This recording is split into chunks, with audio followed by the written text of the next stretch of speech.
YouTube family, what's up? Hope you guys are good. It's been a while. It's been a while since I could hold my head up high. It's been a while since I first saw you. Like, it's been a long time. For those of you who follow me, I do apologize for the delays. For those of you who are new, kindly subscribe to the channel and share the videos with your friends if you find them interesting. So today we're going to talk about death. I know it's very uncomfortable. Maybe you've lost a loved one. It's just something that people don't like talking about. But we have to address it because unfortunately death is inevitable. We cannot go at any time and we don't know when we might go. So we're going to just look at two particular verses, one in the Old Testament and one in the New Testament. So we'll start with the Old Testament. We'll read from Ecclesiastes chapter 9, verse 5. Ecclesiastes 9, verse 5, the Bible reads, "The living at least know they will die, but the dead know nothing. They have no further reward, nor are they remembered." So Solomon here is trying to tell us that death is inevitable, as in it will come. The living at least know that they will die. And with all the chaos that's happening all over the world, we can see death almost everywhere. You know, the hurricanes,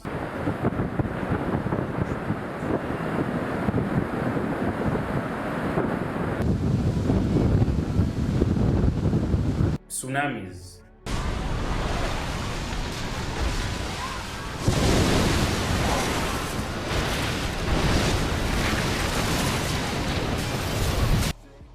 diseases, especially COVID. Here, and we begin tonight with the new alarm involving the coronavirus here in the U.S. Spikes in new cases and hospitalizations in certain parts of the country. And news tonight on this double mutant strain, as it's being called, being seen in California.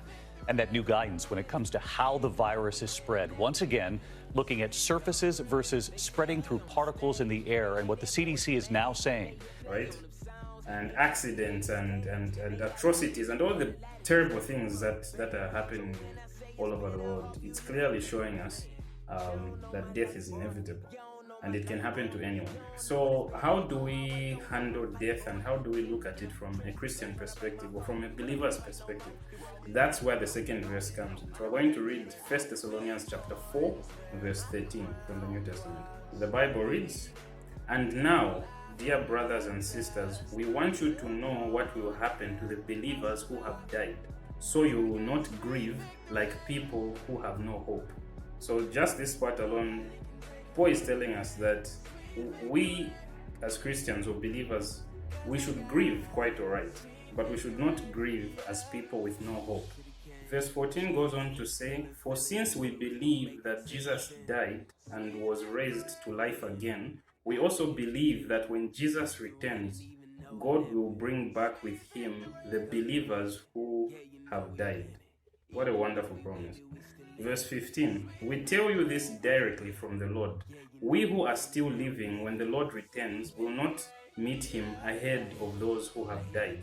Verse 16, "For the Lord himself will come down from heaven with a commanding shout, with the voice of the archangel, and with the trumpet call of God.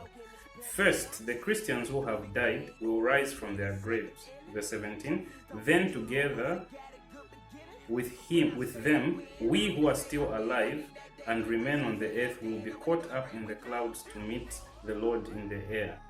Then we will be with the Lord forever." Verse 18, "So encourage each other with these words." I look forward to that day when Jesus will come back, and imagine all the graves opening up of all the people who have gone before us from the time of Adam till when Jesus will come back.